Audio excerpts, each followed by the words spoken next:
sir, paradise, pick in paradise. And we're here to take room behind the old woodshed. Yep, it's been about a week since I've done my live stream on this challenge lock that he sent me. He was going to give me $50 if I got it on my first attempt. So I didn't think I had any time constraints, which I didn't. So I live streamed it, and it was a good challenge lock. It was good by itself, and then it was picked, and it went to about 1:30, and it stopped at 1:30. Well, I regret ever opening this fucking lock. And Mr. Roon, first of all, disclaimer: you guys know me. You know I'm whiny. Okay, I'm gonna whine. Max. Max, don't mummify the key. Yeah, so right, I think some rules about challenge locks, okay? You should make it challenging. If you can make it unpickable, great. But don't use cheap tricks, okay? Cheap tricks are Max. I'm guilty. I violated Max, okay? I don't much anymore, but if I do not mummify that key. Got the old yellow spot here. I just think it's a little unfair. Hey, if you're gonna violate Max and put a giant gatekeeper in there somewhere, don't mummify the key. Let the guy know, hey, I'm a dick. I fucking violated Max. Okay, here we go. All right, at least we know, right?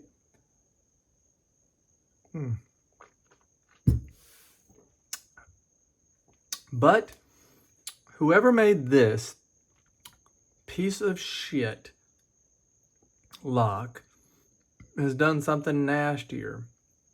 Now, mind you, I love challenging locks, okay? That's why we do this. This should be a challenging. The longer the fight, the more happy it is when it gives it up.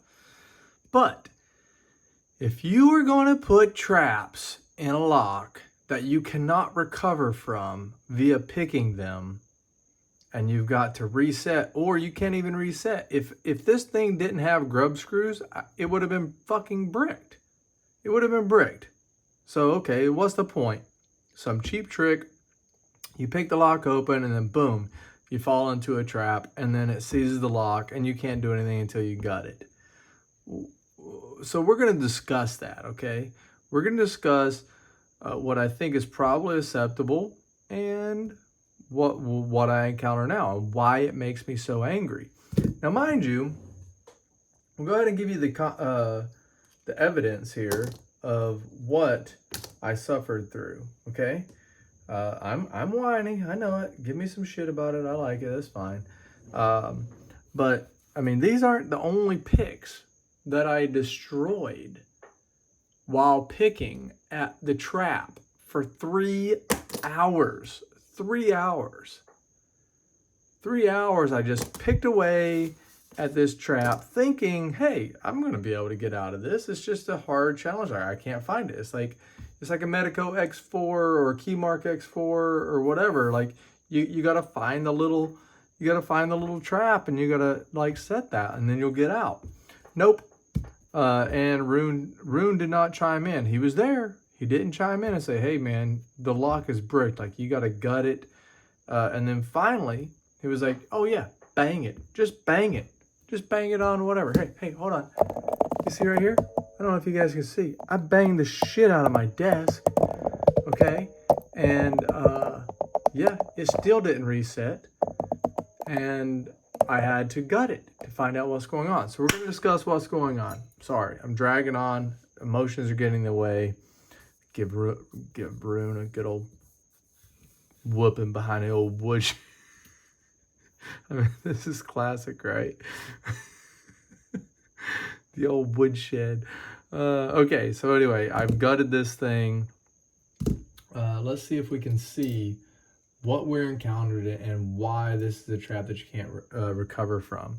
So the core is a little it doesn't really matter about the plug, but you've got this, okay? So what we had was we had 3 of these types of T-pin type things, okay? So you guys can see that. So what happens is these have a little wafer below them, and there was 1, 2, 3 of them. So they were in chambers 1, 2, and 6, and they all had little bitty tiny wafers. Let's look at the wafer, okay? Can't even see it, okay? That's the wafer, okay? Just a little bitty tiny masher wafer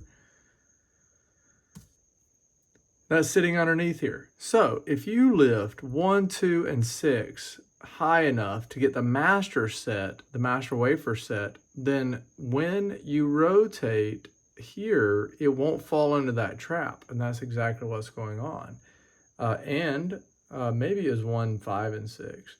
But I lifted 2 out of the 3 high enough, but I missed the last one.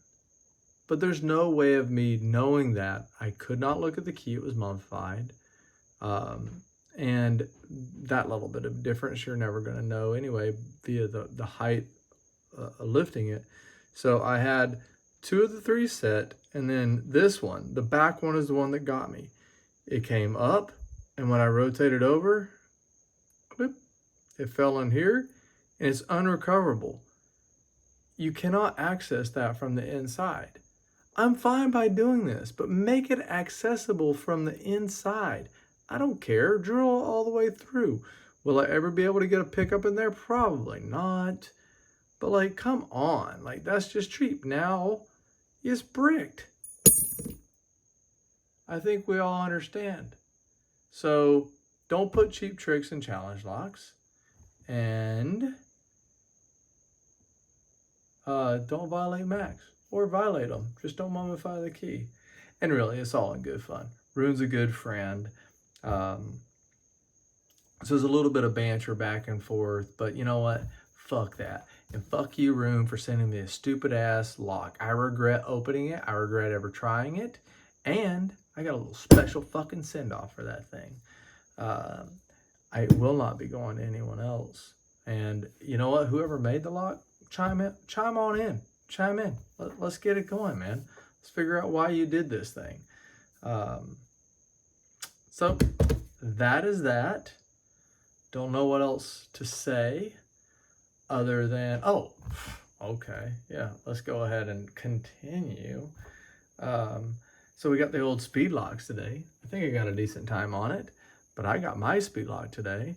It's guaranteed rigged. Everyone else got theirs way before me. The world's against me. That's what this is. The world is against Sir Paradise. I'm just dicking around, guys. I really don't care. It was actually a really fun lock. It was pretty challenging, and I got a decent time on it. But when I gutted it, I did think Roon was messing with me, and it would have been great if he would have been. It was an Allen wrench in there, but it really looked almost like a rivet in there. And I was thinking, dude, did he just freaking ream out that thing so I couldn't gut my speed lock, which would have been epic. I would have really, really, really enjoyed that. That being said, that's my take on challenge locks. I really respect the makers of challenge locks. I've made a couple. I think I've made about 5 or 6 total. I owe Starry Lock one, and then I have another pen design. I don't make a whole lot because I tend to obsess about things, and but yeah, I'm my first challenge lock, which I love. I love it. I put a lot of good tricks in there, a lot of good pen work, and I sent it to Den Brass, and I don't believe he's been able to. I don't believe Dennis has been able to pick it, but it's because I did violate max. I put a really low cut on 5 and a really high, I guess it's like a 0 lift on 5 and then a really high lift on 6. So cheap trick, but there is some other good stuff in that lock that is really, really good. It has enough room in there to actually get it. But I never pick my own challenge locks. I just make them and send them out. So anyway, guys, thanks for listening to my banter. Thanks for listening to why I want to take Roon behind the old woodshed and give him a whooping. And thanks for the guy who made this this beautiful little meme thing here. I can't make that stuff. So yeah, and traps. If anybody sends me a lock with a trap in it, I swear I'm gonna send you a fucking glitter bomb in the mail. Like, fuck off. Do not send me a trapped challenge lock, okay? You can make it challenging as long as I can recover from it. I'm fine with some skill. And if I get whooped, who cares? I don't care. I'll take my little beatings. I'll take my little whooping. I mean, I got whooped by a couple guys. I mean, actually, Swim 10 millimeter or whatever put up a really good fight. It was like a 20-minute challenge lock. It was like his first challenge lock. Put up a really good fight. So anyway, good guys. I appreciate you guys tuning in. And Roon, I hate speed picking, and I regret accepting this challenge.